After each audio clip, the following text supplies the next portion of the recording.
यशस्वी जायसवाल जो 2020 में 19 के अंडर-19 वर्ल्ड कप में ये नाम सबसे ज़्यादा चर्चे में था। इन्होंने 6 मैचों में सबसे ज़्यादा 400 रन बनाए और 2020 के अंडर-19 क्रिकेट वर्ल्ड कप में हाईएस्ट रन क्रिएटर थी।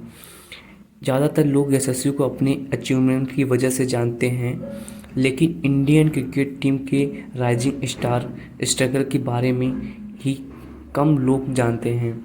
हर सक्सेसफुल इंसान के पीछे कोई न कोई स्ट्रगल यशस्वी जायसवाल ऐसे खिलाड़ी है कि जिनका स्ट्रगल उस उम्र से शुरू हुआ जिस उम्र में शायद ही किसी बच्चे को पता होगा कि लाइफ का स्ट्रगल असल में क्या होता है।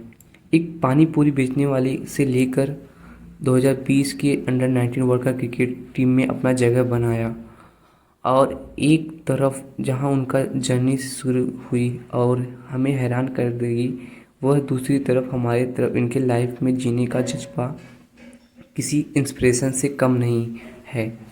इस वीडियो के लास्ट में आपको बताऊंगा कि वो कौन से फरिश्ता बनकर यशस्वी के लाइफ में आया और उन्होंने आज इंडियन क्रिकेट में टीम में अपने राजस्थान रॉयल के स्क्वाड में का हिस्सा बना दिया।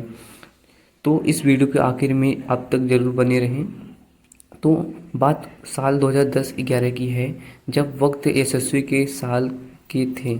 उन्होंने अपने सीनियर्स के कहने पर यह तय किया कि वो अपना क्रिकेट में करियर बनाने के लिए मुंबई शिफ्ट होना चाहते हैं। यशस्वी के पिता भूपेंद्र जायसवाल की भदोही यूपी में एक छोटी सी दुकान हुआ करती थी और ऐसे मुंबई जैसे बड़े शहरों में खर्चा उठाना उनके अकेले की बस की बात नहीं थी। इसलिए उन्होंने यशस्वी को मुंबई में अपने भाई के घर ठहराने का फैसला किया।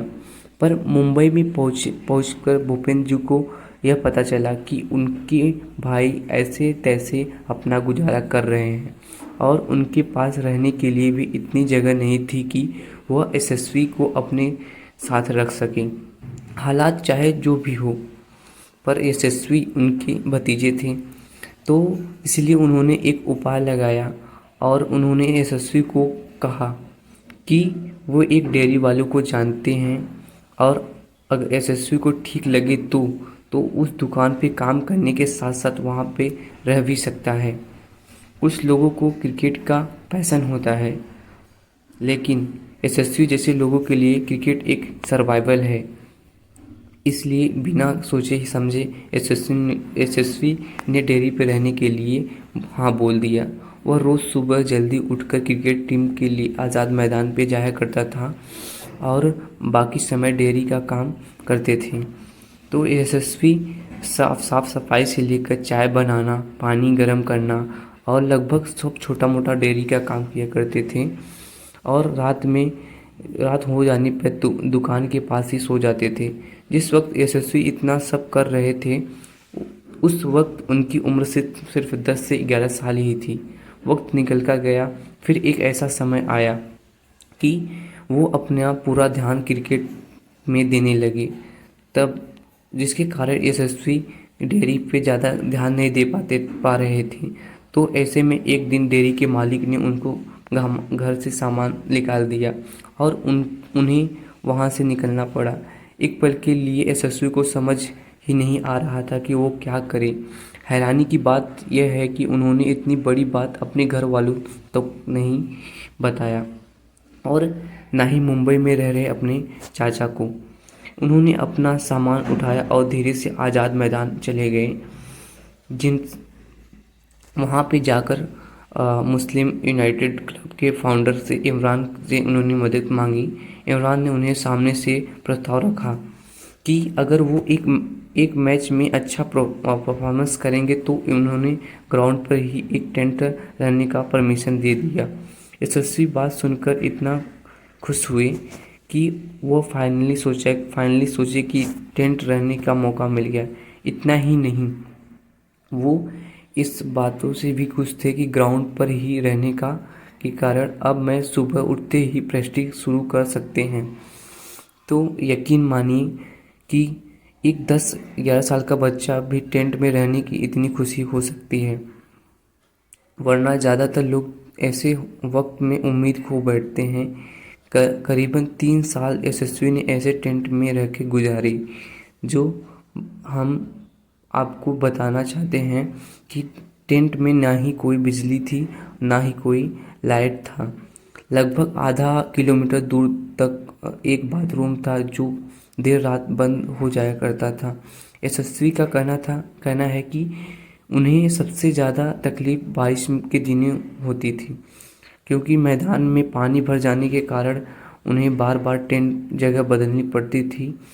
और उनकी ज़िंदगी एक ऐसा समय भी आया जब वो सोचा करते थे कि प्रेस्टीज के बाद मैं वो खाना क्या खाएंगे।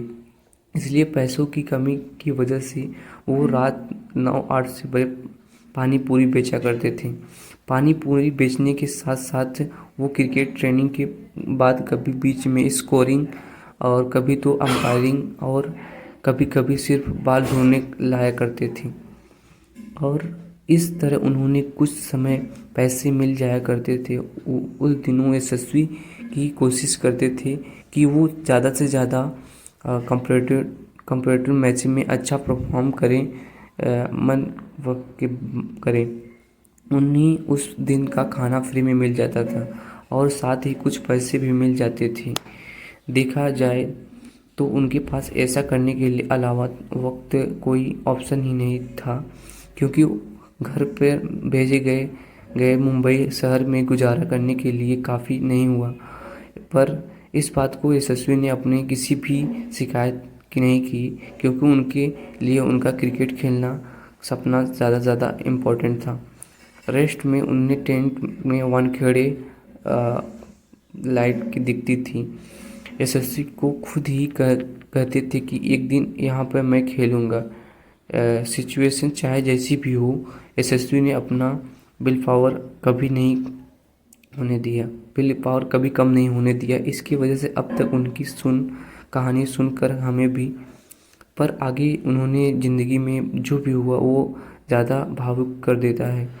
यशस्वी की ज़िंदगी में ऐसा भी दिन आए कि उन्होंने किसी के एक बैट से खेलना पड़ा, जो क्योंकि उस वक्त जितने भी पैसे उनके पास थे वो उन्होंने खाने में रोटी में मिल जाया करते थे, काफ़ी था। मुंबई में उनका स्ट्रगल और फाइनेंशियल ही नहीं था। ये 3 साल उनके लिए इमोशनली और चैलेंजिंग थे। इन टेंट में रहने के लिए उनको परमिशन मिल गई, पर उन्हें वहाँ पे अकेले रहना काफ़ी चैलेंजिंग रहा। जो यशस्वी खाना बनाने के से लेकर कपड़े तक खुद धोया करते थे, और उन्होंने बच्चा समझ के ग्राउंड पे माली की का स्टाफ का एक्सप्लोर करना काम का किया करता था। वो हर एक यशस्वी के बारे में उस दिन पर हाथ दिखा के एक यशस्वी को उनको साबित करना पड़ता था।